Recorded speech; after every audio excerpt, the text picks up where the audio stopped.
Hello and welcome to Afternoon Tea with Karen. Recently, I've been reflecting on uh, something I watched stream earlier this year. It's in this report. Now, I was at that rally on Saturday covering it, live streaming, and I live streamed almost 2 hours of that rally. And unlike the media and the politicians who are making comments about this because of the grotesque scenes that they've seen on TV and so on and on social media, I was actually able to walk around and kind of film everything that was happening around me. And, from my understanding of what I saw, I can tell you straight out that the women that were involved in that rally were not linked in any way whatsoever, right, to those far right neo Nazis or whatever they're being called, right? They weren't linked to them at all. And it wasn't even a part of the event that they were holding, right? Now, it's very easy to see why the media and politicians would not want to hear from these women, and they're more than happy to just label them without actually giving them the opportunity to speak for themselves, right? A lot of the reporting that we've seen in the media so far has focused on the opinions of trans rights activists, because, of course, the women were talking about them. Fair enough. It's focused on the opinions of politicians and people from different organizations who are worried about Nazi symbolism in Victoria and in Australia. That's all legitimate and all fair enough.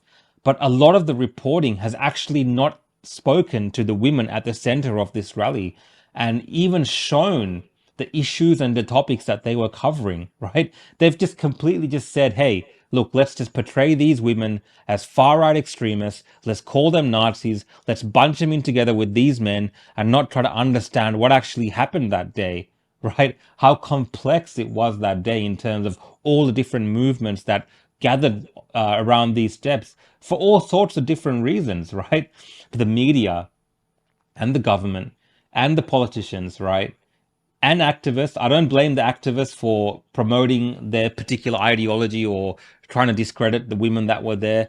That's what they were doing on the day of the protest as well, right? The trans rights activists that gathered to counter protest the women that were there to speak about their rights. That's why they were there. So, of course, naturally, for them, it works to say that these people are all Nazis, right? But for the media and the politicians, they can show a bit more discernment, right? They can look at what happened and figure out actually these neo Nazis that came and did these salutes and all these gestures, they weren't a part of this women's rights movement, right? This let women speak protest that was being held on those steps, right? To infer that just based on some visual things that people saw on TV or on social media is just crazy. So, do you know these Nazis? No, Did you invite them? no, Do you like them? no, no. Who likes Nazis? Do you agree with anything that they have to say? I have no idea what they have to say, but what they have to say about anything related to actual Nazism, nobody agrees. No right-minded, decent human, including myself, agrees with any of it. Avi for Rebel News outside the Parliament of Victoria, where over the weekend a group gathered here led by a UK activist, Kelly J. Keane, to protest for women's rights. Now, this rally was hijacked by two extremist groups. On one side, you had the self-proclaimed anti-fascists, and on the other side, it was gate-crashed by about 20 well-known neo-Nazis. What was the protest first about on Saturday?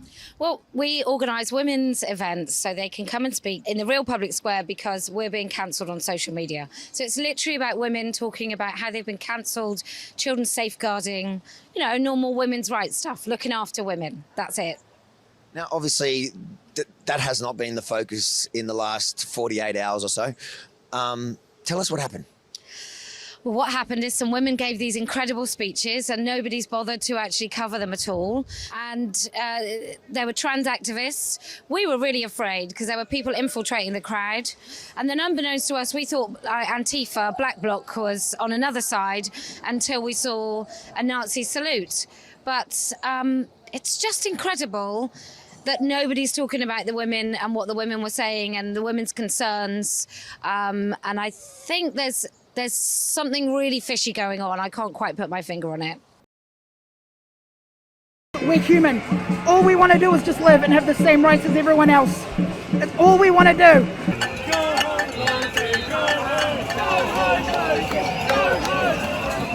I think it's despicable that she is here today, and although I am all for freedom of rights to speak and say what you want, she is a hater, and I don't want hate in New Zealand, I want love. I want to see Posey Parker put in her place. I like freedom of speech, but I don't really like hate. It's amazing to see LGBT people standing together. It's so important. Oh, Auckland, I cannot thank you enough.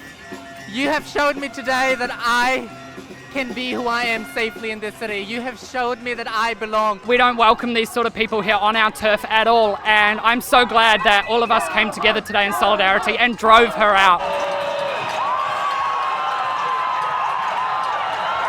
I think it went pretty well.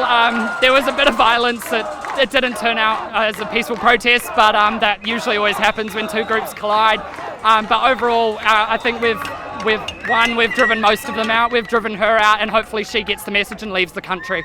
It was an embarrassing day for New Zealand. The free speech, it's just dead if this is what you get. Women who wanted to speak up for women's only spaces and the safety of women and girls in New Zealand have been shouted down, punched, spat on, had paint splattered on them. I was in the rotunda when the people were coming over the edges to try and stop her from speaking. It was incredibly dangerous. Do you think it was peaceful? No! They say she's not allowed free speech. They're shouting us down. They have caused themselves massive trouble today. Just know that if you're too scared to be here, know that we are here for you. If you're scared, know that you are loved, you are cared for, you are wanted. Let me introduce you to the founder of Standing for Women, women's and girls' rights activist, Kelly J. Keane, who joins us. Good morning to you, Kelly J. Good morning. Thank you very much indeed for joining us. You are back in the UK, having had to, well, let's be honest, flee New Zealand with your microphone. So talk us through what actually happened to you. Well, just very briefly, up until that point, there was a High Court case trying to ban me from the country. So it was all high stakes before I'd even got there. And some politicians, and in fact, the Prime Minister of New Zealand, had sort of cast aspersions on my character prior to me entering the country. So then by the time I got there, I checked into a hotel. It was 2 hours in immigration for interrogation. Then I got a threatening letter under the door of my hotel. So by the time I got to the event, there were 2,000, there was a mob of 2,000.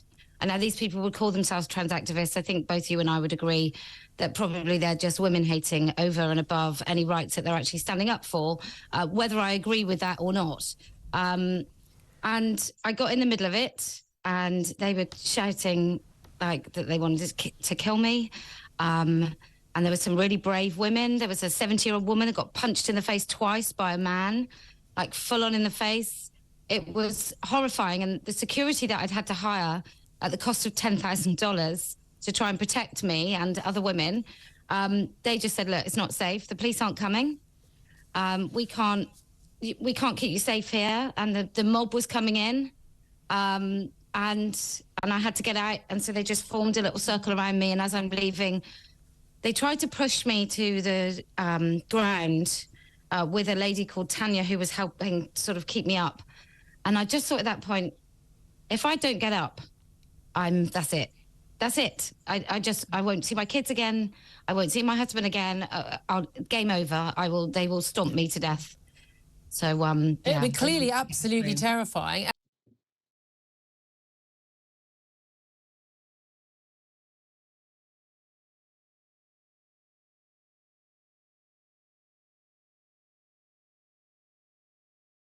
For the 2 months preceding the survey, it increased.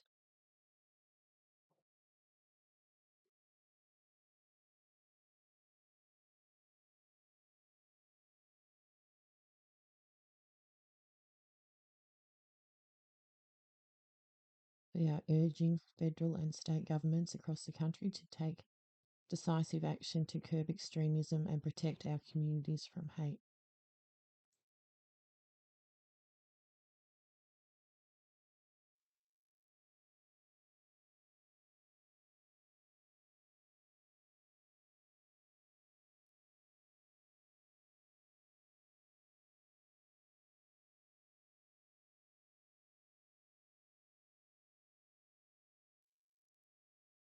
See you later. Bye.